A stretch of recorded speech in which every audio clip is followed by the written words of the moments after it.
श्री स्वामीनारायण भगवान की जय। अक्षर पुरुषोत्तम महाराज की जय। महंत स्वामी महाराज की जय। आज वचनामृत है प्रथम का 8वां, भगवान एवं संत की सेवा। संवत 1876 में मार्गशीर्ष शुक्ला एकादशी को श्रीजी महाराज श्री गढ़ड़ा स्थित दादा खाचर के राजभवन में श्वेत वस्त्र धारण करके विराजमान थे। उनके मुखारविंद के समक्ष साधुओं तथा स्थान स्थान के हरिभक्तों की सभा हो रही थी। तब श्रीजी महाराज बोले कि इंद्रियों की जो क्रियाएं हैं उन्हें यदि श्री कृष्ण भगवान तथा उनके भक्त की सेवा में लगाए रखे तो अंतःकरण शुद्ध हो जाता है तथा जीव के अनंत काल के पापों का नाश हो जाता है। जो इंद्रियों की वृत्तियों को स्त्री आदि विषयों में लगाए रखता है उसका अंतःकरण भ्रष्ट हो जाता है और कल्याण मार्ग से उसका पतन हो जाता है। इसीलिए शास्त्रों में जिस प्रकार विषयों को भोगने का निर्देश दिया है उसी प्रकार नियम में रहकर उनका उपभोग करना चाहिए, परंतु शास्त्रों की मर्यादा का उल्लंघन करके उनका उपभोग नहीं करना चाहिए। इसीलिए इसके साथ ही साधुओं का संग करना चाहिए और कुसंग का परित्याग कर देना चाहिए। इस प्रकार जो कुसंग का त्याग करके साधु का सत्संग करता है तब उसे मैं देह हूँ ऐसी अहम बुद्धि निवृत्त हो जाती है तथा देह के संबंधियों के प्रति ममत्व बुद्धि का भी लोप हो जाता है। भगवान के प्रति असाधारण प्रीति हो जाती है और भगवान के सिवा अन्य सांसारिक विषयों से उसको वैराग्य हो जाता है। इति वचनामृतम प्रथम का 8वां वचनामृत हुआ। अब इस वचनामृत में दिन कौन सा है? एकादशी का दिन है। इसीलिए श्रीजी महाराज इंद्रियों के संयम की बात कर रहे हैं।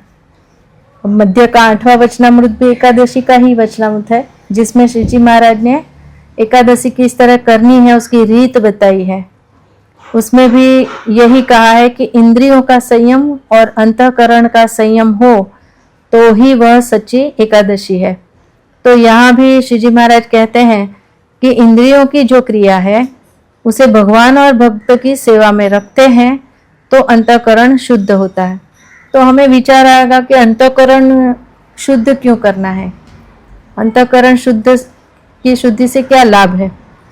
तो सबसे पहला लाभ तो हमें जो सुख और शांति चाहिए उसका जो अनुभव होता है वो अंतःकरण जब शुद्ध होता है तो ही होता है। अंतःकरण मतलब मन, बुद्धि, चित्त और अहंकार। इसमें विशेष मन की बातें ज्यादा होती है अंतःकरण में कि मन शुद्ध होता है, स्थिर होता है। तो वो झोपड़े में रहता हो चाहे कैसी भी परिस्थिति हो तो भी उसे सुख का ही अनुभव होता है क्योंकि उसका मन स्थिर है, शांत है। और जब मन अशांत होता हो तो बाहर से उसे चाहे जितनी भी सुविधाओं में रखे, एसी में रखे, अच्छा बेडिंग हो, अच्छा खाना पीना उसे दे, तो भी वो दुखिया ही रहेगा, कभी सुखिया नहीं होगा। इसलिए कृष्ण भगवान ने गीता में भी कहा है कि अशांतस्य कुतः सुखम, अर्थात जो अशांत है उसे सुख कहाँ। तो डॉक्टर स्वामी कई बार कहते हैं उसका उल्टा कि शांतस्य कुतः दुखम, उसका उल्टा करे तो जो शांत है, स्थिर है, उसे दुख कहाँ। कुछ भी सुख सुविधा बाहर से उसके पास हो ना हो तो भी उसको कोई दुख नहीं। फिर दूसरी बात श्रीजी महाराज प्रथम के 18वां वचनामृत में बहुत ही सुंदर तरीके से इस बात को समझाते हैं।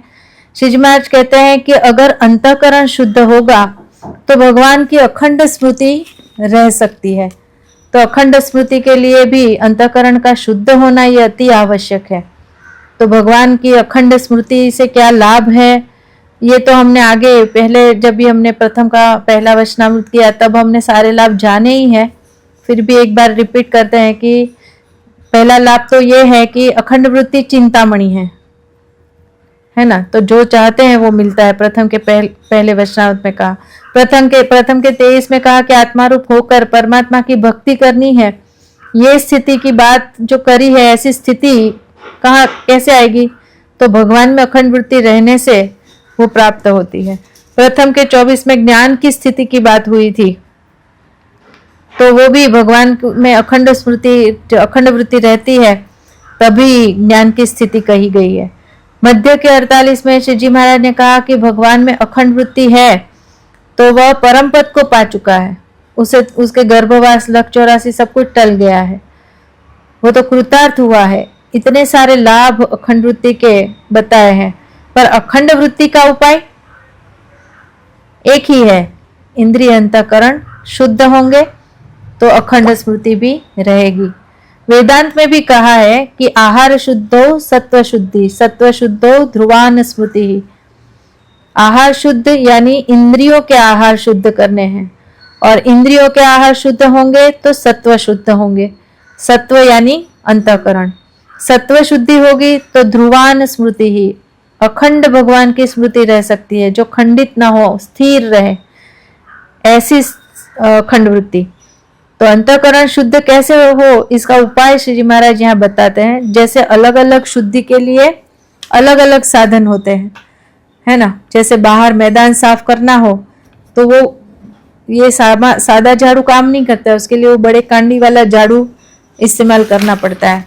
और रूम साफ करना हो तो वो कांडी वाला झाड़ू घर में, उससे हम झाड़ू मार ही नहीं पाएंगे, उसके लिए सादा जो छोटा झाड़ू आता है जो हम घर में यूज करते हैं, उसका उपयोग करना होता है। कपड़ों की शुद्धि करनी है तो वो कोई टूथब्रश से तो कर नहीं पाएंगे, उसके लिए उसका अलग ब्रश होता है ना। कपड़े धोने का ब्रश दांत के लिए काम नहीं आता।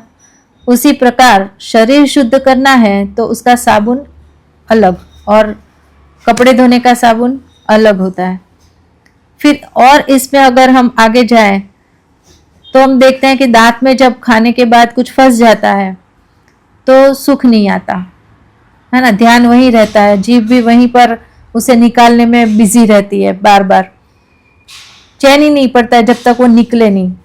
तो फिर वो शुद्ध करना पड़ता है, ब्रश करके उसको दांत को शुद्ध करने पड़ते हैं। उसी प्रकार हम आगे देखें तो किडनी में अगर पथरी हो जाए, छोटी सी पथरी, है ना, बाहर चाहे कितना भी बड़ा पत्थर हो, वो हमें उससे कोई प्रॉब्लम नहीं होती है, कोई नड़ता नहीं है वो। लेकिन उसी पत्थर की एक छोटी सी मिलीग्राम से जितनी भी पथरी हमारे किडनी में होती है तो हमें ज़्यादा तकलीफ देती है। तो उसे भी, वो भी अशुद्धि ही है, तो उसे साफ करने के लिए बाहर से हम कितना भी साबुन पेट के ऊपर रगड़े नहाते वक्त, तो उससे किडनी की पथरी नहीं जाएगी। उसके लिए तो डॉक्टर के पास ही जाना पड़ता है, ट्रीटमेंट, ऑपरेशन, जो भी लेजर से आजकल करके खींच के निकालते हैं, तो ऐसे ये सब उपाय करने पड़ते हैं।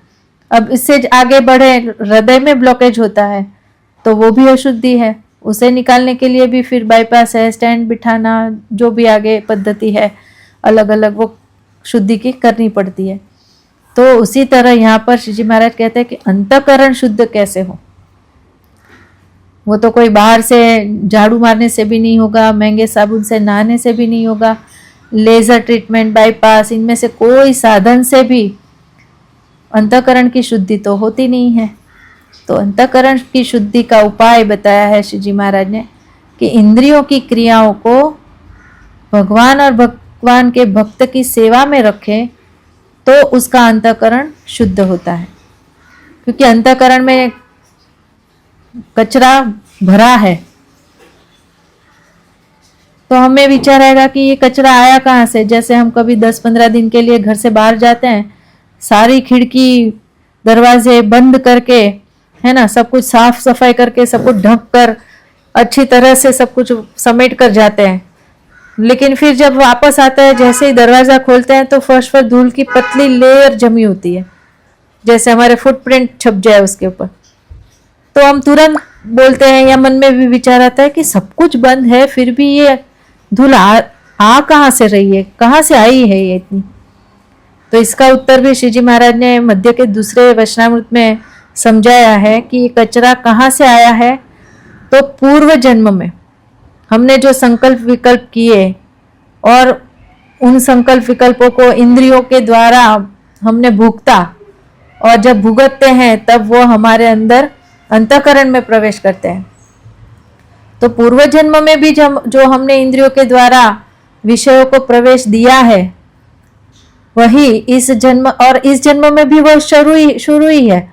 मतलब कचरा आते ही जा रहा है, आते ही जा रहा है, वो बंद ही नहीं हुआ जब तक इंद्रियों को रोकेंगे नहीं। और वही विषय जब हम इस वक्त जब भी ध्यान में बैठते हैं या पूजा कथा भजन स्मरण कोई भी क्रिया भगवान संबंधी करने बैठते हैं तो वो हमें आकर परेशान करते हैं, नए नए विषय संकल्प स्फुरित हो जाते हैं। तो श्री जी महाराज ने यहाँ पर कहा कि इंद्रियों के द्वारा ये सब कुछ अंदर जा रहा है। हमारी 10 इंद्रियां हैं, 5 कर्मेंद्रियां, 5 ज्ञानेंद्रियां। उसमें से जो कर्मेंद्रियां है वो तो सिर्फ अपना कर्म ही करती है, उनका तो कुछ अपना ये है ही नहीं। जैसे हाथ पैर जिह्वा मल मूत्र के द्वार ये सब कर्मेंद्रियां हैं और 5 ज्ञानेंद्रियां हैं और वो है आँख नाक कान त्वचा और जीवा। तो ये 5 इंद्रियों द्वारा सारे जो है कचरा वो इन 5 दरवाजे हैं ये जिसमें से प्रवेश करते हैं। तो इसमें सबसे बड़ा तो आँखों को और जीवा को ही कहा है। आँखें तो डबल डोर जिसमें एकदम बड़ी बहुत सारा कचरा एक साथ जिसके द्वारा चला जाता है। तो श्री जी महाराज ने यहाँ पर दृष्टांत दिया कि जैसे बाहर कड़ी धूप है या बाहर अति ठंड है, कोहरा पड़ रहा हो, तो सबसे पहले वो देह तक पहुंचता है, शरीर तक पहुंचता है, फिर वो अंदर प्रवेश होता है उसका। कई बार हम कहते भी है ना कि इतनी ठंड थी ना कि मेरे तो अंदर हार्ट तक पहुंच गई, मतलब हड्डियों तक वो ठंड पहुंच गई। तो अंदर हड्डियों में तो कोई ठंड है ही नहीं, लेकिन वो बाहर से अंदर उसका प्रवेश हुआ है। उसी तरह अंतःकरण में भी ये कचरा बाहर इंद्रियों से आता है। इसके लिए दृष्टांत दिया है श्री जी महाराज ने मध्य के दूसरे वचनामृत में कुएं का दृष्टांत दिया है कि जैसे कुएं में गंदा पानी और कचरा भरा है, अब उसे साफ करना है तो गंदा पानी कचरा पहले उसे हमको निकालना पड़ता है ना, पूरा कुआं खाली करना पड़ता है। लेकिन अंदर से तो पानी आते ही रहता है, उसमें जो धाराएं होती हैं पानी की कुएं के अंदर, बाहर से जो पानी आता है तो उसके वो पानी आता रहेगा तो ये साफ नहीं कर पाते हैं। तो उसके लिए पहले क्या करना पड़ता है, जो बाहर से पानी आ रहा है, जो धाराएं आ रही है छोटी छोटी, उसको पहले कुछ कपड़े से उसको उसमें कपड़ा लगाकर या कुछ भी अंदर फंसा कर उसको बंद करना पड़ता है।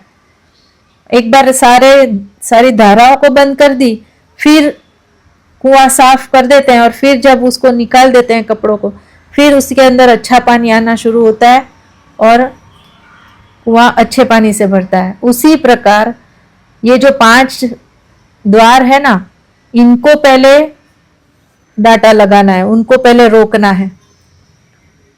वो एक बार बंद होगा फिर अंतःकरण में अंदर जो कचरा है वो फिर धीरे धीरे उसकी शुद्धि हो सकती है। इसलिए पहले इंद्रियों को रोकना है क्योंकि वही अंतःकरण को बिगाड़ रहा है।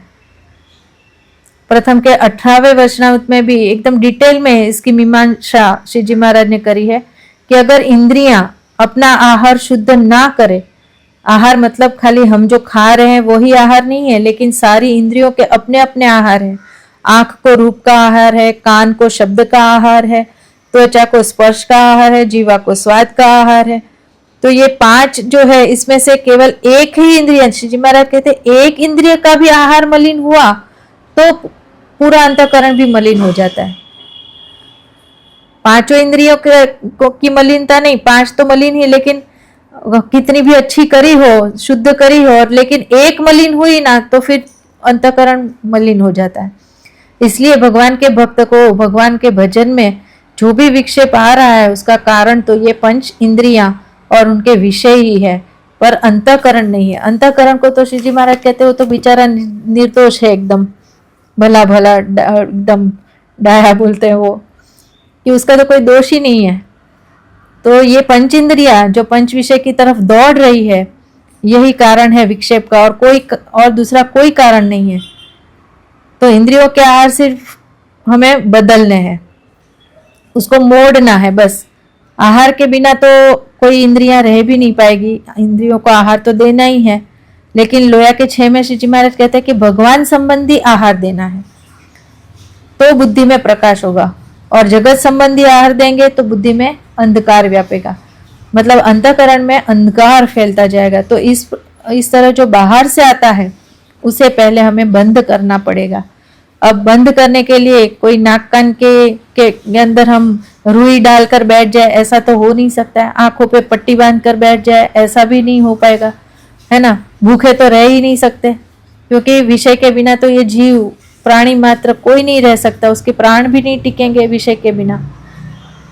प्रथम के 32 के वचनामृत में श्री जी महाराज कहते हैं कि नारदादि जो मुक्त है वो भी पंच विषय भोगे बिना नहीं रह सकते।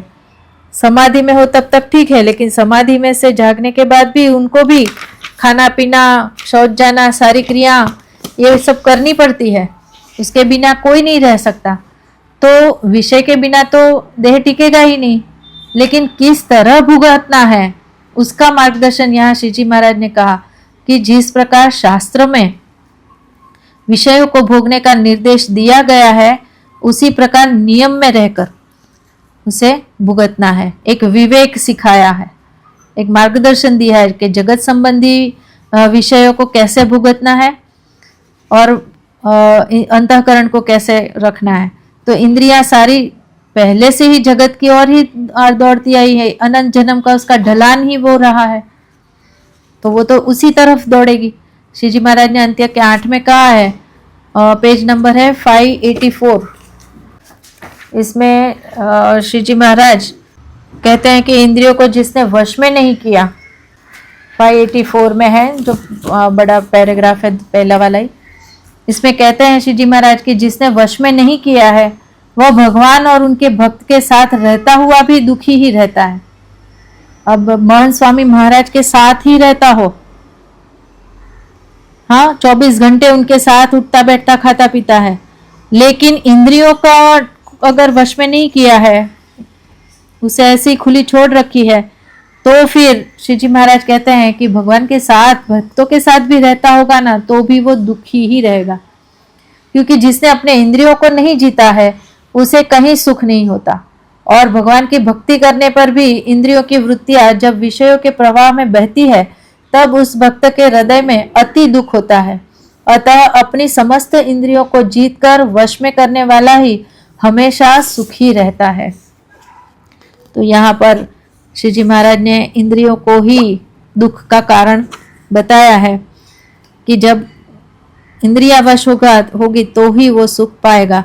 फिर प्रथम का 25वां वचनामृत है, इसमें भी श्री जी महाराज ने विष कोश के प्रवाह का दृष्टांत दिया है कि जैसे कुएं में, पेज नंबर है 42, और इसमें कहा श्री जी महाराज ने कि कुएं में जैसे पानी निकालने के लिए हम मोटर लगाते हैं, मोटर से पानी खींचते हैं, तो एक मोटर लगाने से के बदले अगर 25 मोटर लगा दी जाए और 25 मोटर के साथ का पानी जो है वो अलग अलग पाइप के बदले जो अलग अलग दिशा में जा रहा था उसे एक ही दिशा में मोड़कर एक ही पाइप में लाकर अगर उसे पानी को खींचा जाए तो उसका जो प्रवाह है एक एक पाइप में होता है तो उतना बल नहीं होता है, लेकिन सब मिल जाए और एक बड़ा पाइप बने और 25 मोटर की क्षमता हो तो जो पानी का प्रवाह है ना वो नदी की तरह हो जाएगा, एकदम बलवान।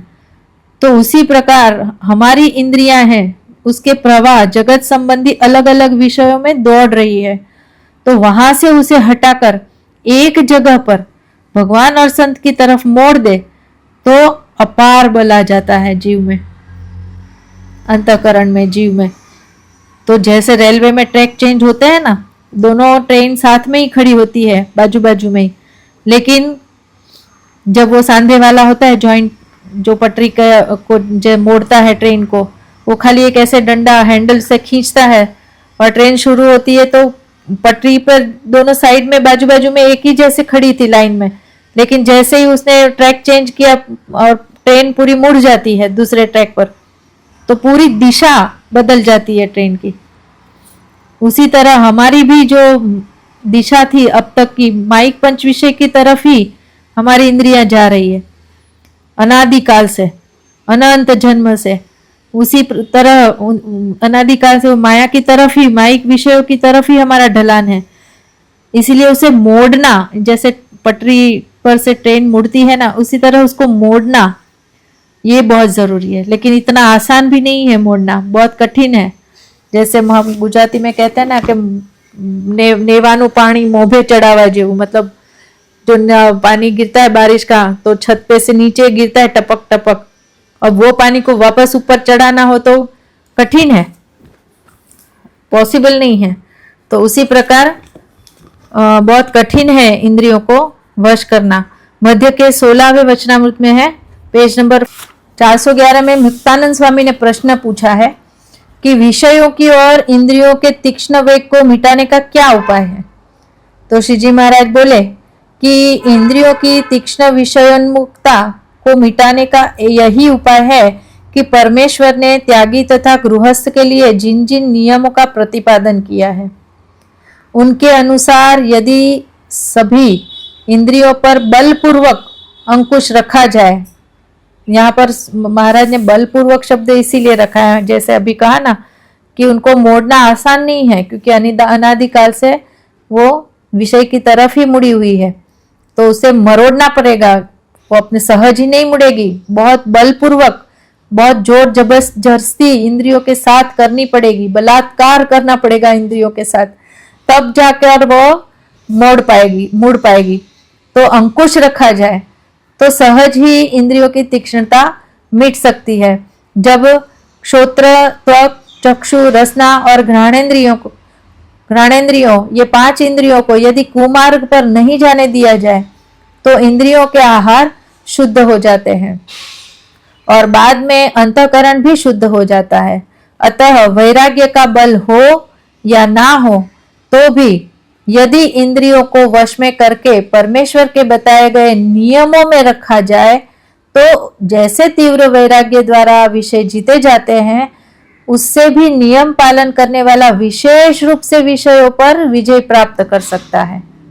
मतलब हमारे अंदर वैराग्य हो या ना हो, लेकिन अगर हम परमेश्वर के बताए नियम में रहे, जैसे सत्संग दीक्षा ग्रंथ नियम महंत स्वामी महाराज ने सारे लिख दिए हैं इसमें, अगर हम उन नियमों में रहें तो हमारे अंदर तीव्र वैराग्य हो या ना हो तो भी हम विजय प्राप्त कर सकते हैं। उल्टा जिसके पास जो तीव्र वैराग्य वाला ऑलरेडी है और उसने जिस तरह विषय उससे जीते जाते हैं, उससे भी महाराज कहते हैं कि नियम वाला वैराग्य तीव्र वैराग्य वाले से भी चढ़ जाता है, विशेष रूप से विषयों पर विजय प्राप्त कर सकता है। अतः परमेश्वर द्वारा प्रतिपादित नियमों को ही अत्यंत दृढ़ करके रखें। फिर प्रथम के 34वां वचनामृत है, पेज नंबर है 62। तो यहाँ पर नियम दिखा है, सबसे बड़ा उपाय इंद्रियों को वश करने का ये नियम है। फिर यहाँ 62 पेज पर भी श्री जी महाराज कहते हैं, जो डार्क लाइन वाला पैराग्राफ है, कि जब जीव परमेश्वर के वचनों का उल्लंघन करके इधर उधर भटकता है तब वह क्लेश को पाता है। यदि वह आज्ञा के अनुसार रहता है तो उसे भगवान का जो आनंद है वही आनंद प्राप्त होता है। मतलब जो आनंद भगवान का है, भगवान के पास है, वही आनंद को वो प्राप्त करता है। तो नियम में रहना ये ज्यादा फायदा कारक है, ये हमको दिखा रहे हैं कि इसी से हमको आनंद आएगा, इसी से हम वैराग्यवान भी हो सकते हैं। तो अब हमने जाना कि श्री जी महाराज ने नियम की बात करी कि जिस नियम के द्वारा ही हम विषयों से अपनी इंद्रियों को खींच कर वापस ला सकते हैं, है ना, और भगवान और संत के नियमों में उसे रख सकते हैं। फिर पंचालत का 3रा वचनामृत है, पेज नंबर 342 और 343।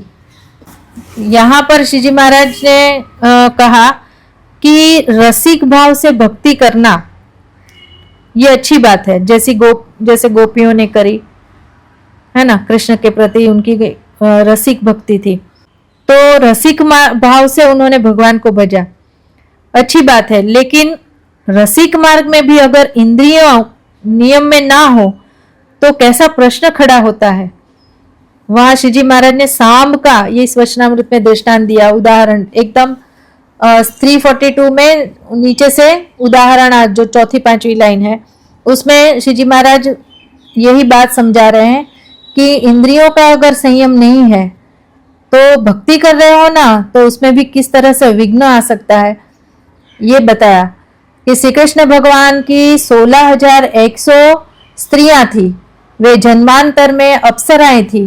उन्होंने ब्रह्मा से वर मांगा कि हे महाराज, हमने देवों, दैत्यों और मनुष्यों का तो स्पर्श किया है, परंतु नारायण का पति भाव से स्पर्श नहीं किया है।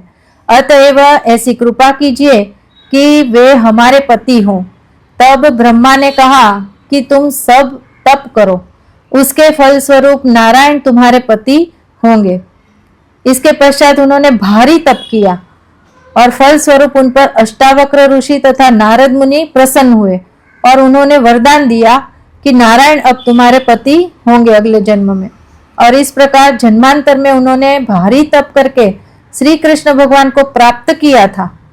सोचो, इतना तप करके उन्होंने श्री कृष्ण भगवान को पति के रूप में प्राप्त किया कृष्णावतार में। फिर भी जब उन्होंने भगवान की अपेक्षा सांब जो भगवान का पुत्र था, श्री कृष्ण भगवान का, उसमें अधिक रूप देखा तो वे उसके प्रति मोहित हो गई। इसीलिए यह कहना पड़ेगा कि जिसकी मति स्थिर न रहती हो उसे पंच इंद्रियों के सुख संबंधों द्वारा भगवान से प्रीति करना उचित नहीं है। तो ये यहाँ पर बात महाराज ने रखी कि जिसे अपनी इंद्रियों का ठिकाना नहीं है, ऐसा पता है कि भाई मेरा तो कंट्रोल नहीं है इंद्रियों के ऊपर, तो उसके लिए फिर ये भगवान की भक्ति रसिक भाव से करना ये भी ठीक नहीं है, क्योंकि भगवान से ज्यादा कहीं और किसी में रूप दिख गया, किसी में ऐश्वर्य दिख गया, किसी में कुछ और दिख गया, तो भगवान को छोड़कर वो वहां चले जाएंगे। तो ये दृष्टांत दिया और फिर श्री जी महाराज कहते हैं कि इंद्रियां कभी भी धोखा दे सकती है, इसका कोई भरोसा नहीं है। ये जो उनकी पत्नियां थी उनके दृष्टांत से समझाया। इसलिए श्री जी महाराज कहते हैं कि इंद्रियों को नियम रूपी पिंजरे में रखना, कैद करके रखना, ये जरूरी है और उससे भगवत भक्ति रूपी काम लेते रहना है। कैद में किसे रखते हैं? जो शत्रु होता है। तो ये इंद्रियां क्या है? हमारी शत्रु ही समझना है।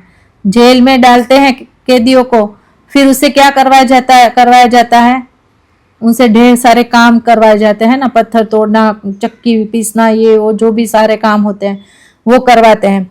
उसी तरह हमें भी अपनी इंद्रियों को नियम रूपी पिंजरे के अंदर कैद करके रखनी है और कैद करके अंदर रखने से के बाद ही उससे काम लेना है। जैसे अंग्रेज पहले कैसे थे, मजदूर थे ना, उनको वो पिंजरे में रखते थे और उनसे कुछ भी पूछना है, कुछ भी उनसे करवाना है तो वो पिंजरे में उनको बेड़ी से बांध कर ही करवाते थे, क्योंकि उनको पता है कि उसको अगर छुट्टा रखेंगे खोल के तो नुकसान पहुंचा सकता है, तो कैद करके बांध के ही रखते हैं। उसी तरह इंद्रियों को भी महाराज कहते हैं कि बांध के ही रखना है। पेज नंबर है 345, उसके बाद पीछे वाला ही पेज, और इसी में श्री जी महाराज ने बहुत अच्छी तरह से इस बात को समझाया है। श्री जी महाराज कहते हैं, बहुत बड़ा वचनामृत है, इसमें तो बहुत कुछ कहा है महाराज ने, लेकिन हम 345 पर जो डार्क लाइन है ना वही पढ़ते हैं, उसका सार कि भक्त को उन इंद्रियों तथा अंतःकरण को पंचव्रतों के नियम रूपी जेल के कटघरे में बंद कर बेड़ी डाल देनी चाहिए और उनसे भगवान की भक्ति करानी चाहिए, किंतु उनके प्रति गुण नहीं मानना चाहिए। उन पर तो शत्रु भाव ही रखना चाहिए। यदि उनको भगवान की भक्ति में उपयोगी मानकर अपना हितैषी समझा जाएगा और उनके गुण लिए जाएंगे तो कदाचित वे भगवान के दर्शन स्पर्शादि जन्य सुख की आड़ लेकर स्त्री आदि के सुख की और अपना ध्यान आकृष्ट करा दे, तो अपना किया कराया सब कुछ व्यर्थ हो जाएगा। यानी भगवान के दर्शन स्पर्श की जो सुख है उसकी आड़ लेकर, मतलब जो भक्त है वो भक्ति की आड़ लेकर भी अपनी इंद्रियों का ही पोषण करता रहेगा। अगर उसको कैद में नहीं रखा तो ये नहीं समझना है कि सत्संग में है तो वो संपूर्ण जितेंद्रिय है, ऐसा नहीं है। सत्संग की भक्ति की आड़ में रहकर भी यही कार्य हो रहा है, इंद्रियों को पोषण दिया जाता है। तो ये भी समझने की बात है। तो तब श्री जी महाराज कहते हैं कि कैसे करना है उसको, तो उसको उपदेश देकर, एक उपाय ये भी बताया है कि कभी उपदेश देकर भी इंद्रियों को समझा सकते हैं कि जैसे आंख और कान ये विशेष रूप से विषय की ओर जल्दी से जाते हैं, तो उसे वापस लाने के लिए उनको कुछ उपदेश देकर, डांट फटकार कर भी, समझा कर भी उसको मरोड़ना पड़ेगा। कि इसमें महाराज ने पेज नंबर है 185 और इसमें महाराज कहते हैं, श्री जी महाराज के शब्दों से ही हम समझे कि महाराज कहते हैं 85 पे जो बीच वाला पैराग्राफ है उसमें है, एकदम सेंटर में ही है कि दोनों इंद्रियों को, ये जो आंख और नाक कान, यह उपदेश देना कि हे मूर्ख, हे इंद्रिया, तुम भगवान की मूर्ति को छोड़कर अन्य रूपों को देखती हो या परमेश्वर की वार्ता का त्याग करके दूसरी बातें सुनती हो, उससे तुम्हें क्या मिल जाएगा? भगवान और परमेश्वर की बातें सुनने के बजाय उनके दर्शन, उनकी मूर्ति को छोड़कर अन्य रूप को देखना, अन्य बातें, ग्राम्य वार्ता करना, तो उससे तुझे क्या सुख मिल जाएगा? ये इंद्रियों को हमको डांटना है। फिर आगे कहते हैं श्री जी महाराज कि अभी तुम्हारी ऐसी सिद्ध दशा नहीं हो पाई है कि जैसा चिंतन करोगे वैसा ही फल तुम्हें तत्काल मिल जाएगा, क्योंकि अभी तो तुम मात्र साधक ही हो। इसीलिए जिस विषय का तुम चिंतन करोगी उसकी प्राप्ति तुम्हें नहीं होने वाली, और व्यर्थ ही लालसा करके तुम परमेश्वर को क्यों छोड़ रही हो? यदि तुम्हें कोई अल्प विषय प्राप्त हो भी गया तो उसके पाप के कारण यमपुरी की मारपीट इतनी सहनी पड़ेगी कि कहीं उसका अंत ही नहीं होगा। तो ये इस प्रकार हमें नेत्र इंद्रिय और श्रोत्र इंद्रिय को उपदेश देना चाहिए। जब वह अपने विषय की तरफ दौड़ती है तब रोकने के लिए ये विचार हमें करके उसको समझाना पड़ेगा इंद्रियों को कि अभी भी लग 84 और उसमें पढ़ना है, अब तो ठहर जा, रुक जा, मत भाग विषयों के पीछे। तो इस तरह उपदेश देना पड़ेगा। फिर दूसरा उपाय लोया के 5वें वचनामृत में श्री जी महाराज ने कहा कि इंद्रियों को थोड़ा दंड भी देना पड़ेगा। कभी बिना खबर, बिना होश के कभी कोई विषय में गई तो उसे नियम में रखने के लिए उसे दंड देकर भी नियम में रखना पड़ेगा, है ना। जैसे हम बच्चों को रखते हैं, अगर मारना पड़ता है तो हम मार भी देते हैं, एक आध थप्पड़ दंड भी दे देते हैं, क्योंकि कुमार्ग पर चलेगी तो अनंत जन्म से तो इसी मार्ग पर चली है, इसलिए उसका तो स्वभाव ही बन गया है कुमार्ग पर चलना। वहीं वो चलेगी, दौड़ेगी, न देखने का देखेगी, न खाने की चीजें खाएगी, ना सुनने की बातें सुनेगी। तब श्री जी महाराज कहते हैं कि थोड़ा एक शब्द रखा है, निर्दय होकर दंड देना पड़े तो देना। निर्दय यानी दया नहीं रखनी है कि अरे कोई बात नहीं, एक बार देख लिया ना, फिल्म देख ली, सीरियल देख लिया, या बाहर खा के आ गए, या कोई ऐसा गंदा कोई चित्र देख लिया, फिल्म देख ली, ठीक है एक बार गलती हो गई, अब नहीं करेंगे, ऐसा नहीं। श्री जी महाराज कहते हैं निर्दय होकर उसको दंड फटकारना है, क्यों देखा। और किस तरह से, कभी कभी तो कुछ एक्सट्रीम होता है तो निर्दय होकर खाली दंड में भी मतलब डांट फटकार तो ठीक है, लेकिन तब तक रुच चांद्रायण व्रत करके दंड देने की बात, जानबूझकर ठंडी धूप गर्मी भूख प्यास सहन करके, मतलब इंद्रियों को ये सहन करवाना है, दंड देना है, उसका बहुत लालन पोषण नहीं करना है, इस प्रकार दंड देकर उसे कंट्रोल में रखना है।